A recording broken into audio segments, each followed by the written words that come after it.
by living with our fleas. And you try putting up with the 17 people we live with.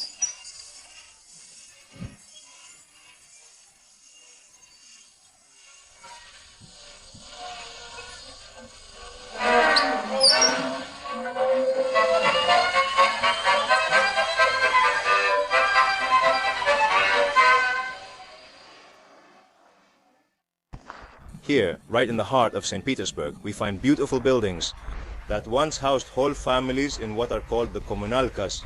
Kommunalkas emerged even before the Soviet Revolution, which were apartments shared by many families who were looking to move up the social ladder. Join me today to learn a little more about the Kommunalkas and how people live nowadays. Let's go. The communal apartments got that name after the Bolshevik Revolution. They originated in the 18th and 19th centuries, during the European Industrial Revolution. They are characterized by their Baroque and neoclassical style, with beautiful facades and staircases, high ceilings, long hallways, and many rooms. With the arrival of the Bolsheviks to power, private ownership of real estate was eliminated in the big cities. Bourgeois families were expelled from their homes. Workers moving from the countryside to cities were housed instead, where the new socialist machinery desperately needed labor. Once World War II was over, the phenomenon of communal apartments resurfaced from the ruins. This time, it wasn't limited to guilds or workers, like in the 19th century, but rather functioned as small organized societies. With schedules set for cleaning using the kitchen, the bathrooms, they included people from various social classes, ethnicities, and ages. Artists, musicians, writers, teachers, mechanics, doctors, workers. In the 1960s, during rapid housing construction, communal apartments lost prominence except in some places like in St. Petersburg. After the fall of the Soviet Union, many were renovated as hotels or private apartments. Remnants of these apartments, where people still live together, remain to this day, and I am about to visit them. Why do you think the inner courtyard is painted yellow? Because it's a cheerful color to give a touch of happiness. That's one of the main answers. Since you live in the grey and gloomy city of St. Petersburg, at least let the walls be yellow. But the reality is that yellow paint was the cheapest of all. We're going to enter the house through the black staircase. All these houses had two entrances. The main entrance with a beautiful decorated staircase, reserved for owners only. Servants and others used the black staircase. This staircase was more modest, narrow, and led directly to the kitchen. Nowadays, we have to use this staircase because in this apartment, 2 or 3 rooms were sold and remodeled to make another house. And they kept the main entrance, so to get to the communal house, we have to enter through the black staircase, where there are still 4 rooms.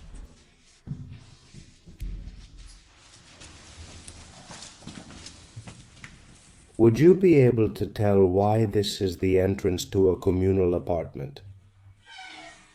Because of the number of doorbells. That's right, because of the doorbells. And it looks like among all these doorbells, we have a typical communal apartment tenant arriving home. Hello, hello. Open the door, please. Before entering, let me tell you that the original door is still here, where the mechanical doorbell is. The mechanism no longer works, but to ring you would just need to turn the handle. The mechanism is very similar to a bicycle bell. During communist times, you could only find one doorbell, but with a list next to it. Depending on the tenant we were going to visit, we would ring the bell once, twice, 3 times, and so on. There are stories about not very friendly communal apartments, where the tenants demanded more money for electricity from tenants who had a lot of visitors and were repeatedly called to the doorbell.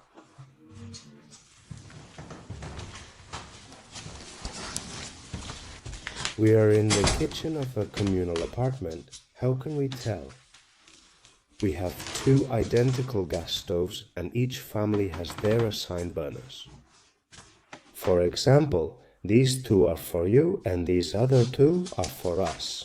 I've sometimes seen that 2 burners were clean and the other 2 were not.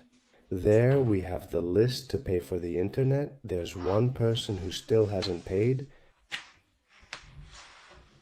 For the internet, 300 rubles. The list shows us that right now 3 families live here. One of them is this young guy, Punk. He's 38 years old, single, and he's in his den, which he uses exclusively for parties. How much do you pay for rent here? 15,000 rubles per month. Each person per room? That's right, for the rent, although after the Soviet Union collapsed, people were able to own their individual rooms. The person would become the owner of the room and also had access to the common areas of the apartment, like the kitchen, the bathroom. Nowadays, you can buy a room for 3 million rubles. 3 million here? Yes, the subway is close and now we'll see more of the house. And the rent for the room? About 15,000 rubles a month, although it depends on the size of the room, the floor. Another thing I wanted to mention is that, as you may have noticed, the entrance leads to the kitchen.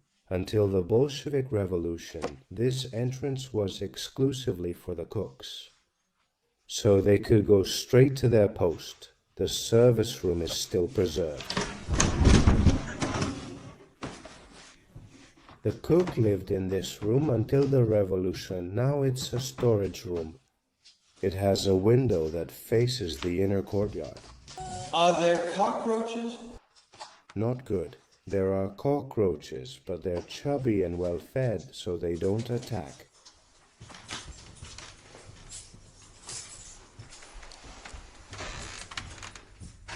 Here's the bathroom. Come in if you'd like. You can take a look. I like the smiley on the ceiling.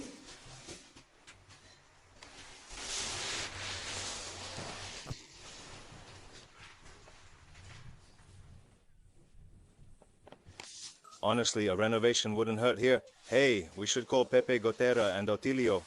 Look, the condition of the bathtub. Would you bathe here? Sitting right here. This was Communal. They left notebooks here with drawings, numbers, agendas, and more. And that's why they've kept it, let's say, the phone as a souvenir.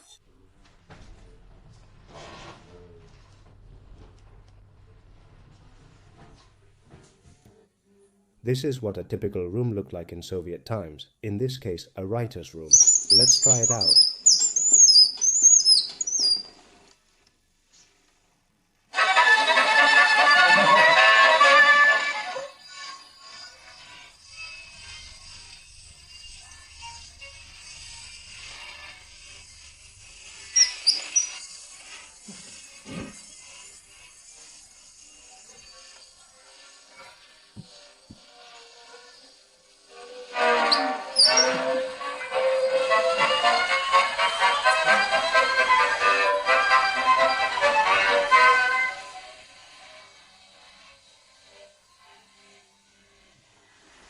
While visiting the staircase, 2 ladies stepped out to smoke.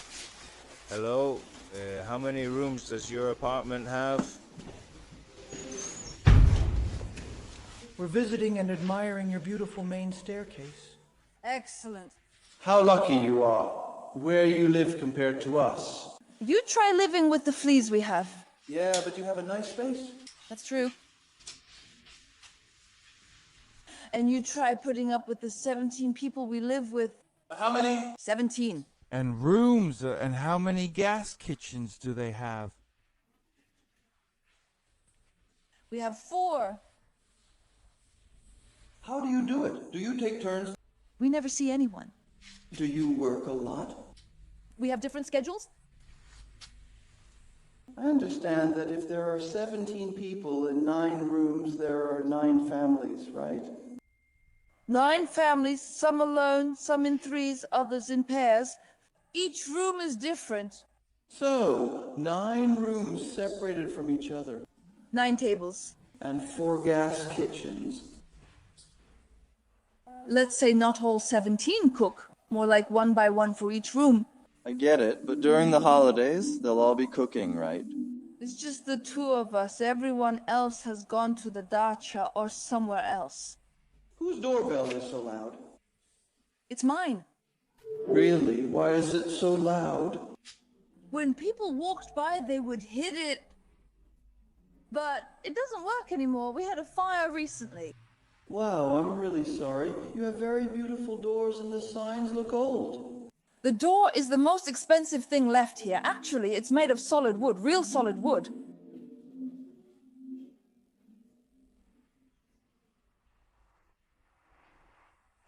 How many years have you been living here? About 30, 40 years. And have the prices gone up a lot? Yes, the room is 15,000 rubles a month. We have a room available if you're interested. A guy just left. It's a good room. And who do you rent it to? To students? It doesn't matter to us, families, military personnel, anyone. The room is very bright and turned out great after our renovation. The boy just left, he found a job. Is everything included for 15,000 rubles? Yes, everything is included, only electricity is paid separately. We live very peacefully, calmly, we don't have crazy people or alcoholics. It's very peaceful. Do you like living here with these beautiful hallways? Yes, although we don't even pay attention to them anymore, we're used to it. I understand, it's been years. When I visit my parents in their bedroom community, everything feels narrower and the ceiling's lower. Here, the ceiling is 4 meters, 20 centimeters high. In every room? Of course, it's practically 2 floors. My room is the biggest one. It's 36 square meters. And do you live alone?